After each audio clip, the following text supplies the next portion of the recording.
chibaile vek ule September ni tuk zing ani a kho a hi hei a hniam ro khop maya vena hianin kan chuak do na karon vlog vele zuai don ani mi lo thlir le cheu turin ka som cheu ani e khwa hi han chado sela anuam de tur ania no pang ho school kal hun live vel takani a hei dikte a ni a vena hianin Kuri zo foodie man hlanna kan kal don ani kan kal ma in hei hlate ka zai do na wen kan en le zuai kan pan ni lo lak sakani hi arangin kada mai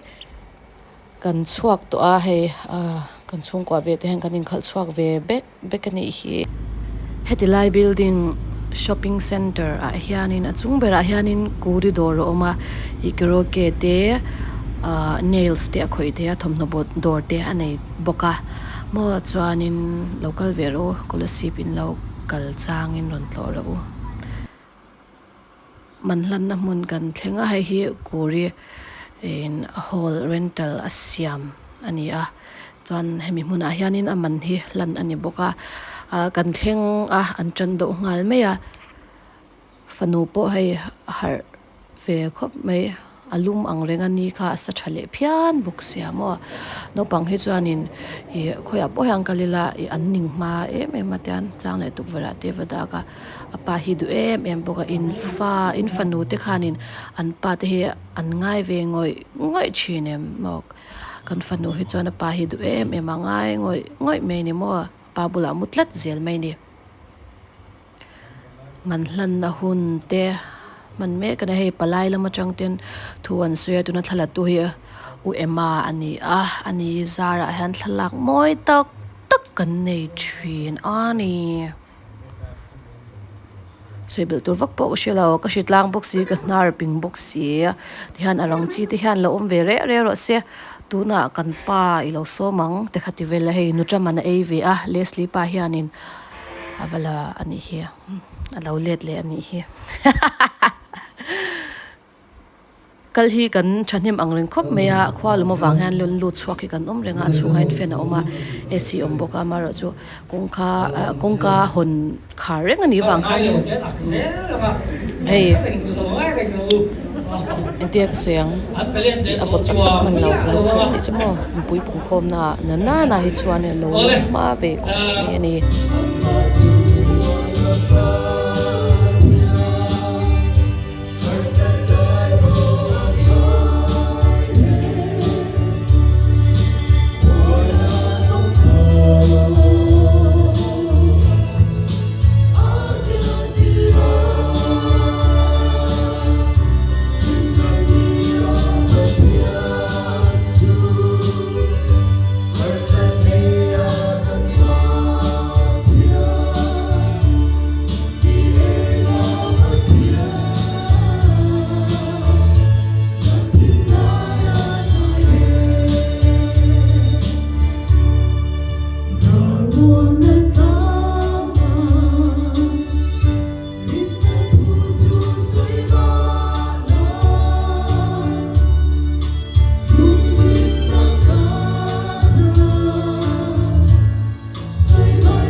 kan hun man tur ang te chu kan mang zo ta a roi te kan che a thla te kan la a ka fanu hi amu ta chhuah to awangin karon cover vek thei to lova hodo nai ro chuan hei a har a anung thale to khop mai hetila hi kolasib veng lai phei ani speed breaker pahni mo na khania hei tunai chon tlemen apong lutuk to lawa speed breaker po khamo asia to khop mai kan thalak te karon da lang tel anga heng thalak moi tak tak te hi uema min la kan ya moi kan ti hle ani kuri po hei pasal thatak mai a hmuwa du sakna sang ber kan hlan boka nupui thatak mo thatak ani theina turin du sakna sang ber kan hlan hei hi kuri naw ani nupui kan pa hos na hnuaya hian ka zai thei khop meya tuna po ai ama ha min ko chhuaka hei anin nei ni september ni li ania aizola anin neya pi aveng ka thei hil de ngora anin nei na hi chuanin kan choi om ve thei to lova ti hianin thalak then khat kadun ang te karon chop chuak tel ve ani hi kan lome bye bye video upload turi kan share lo lut tuka englam pangne karon upload ang ti te kha milo shil ru o kan lome bye bye ule bye bye bye bye bye bye bye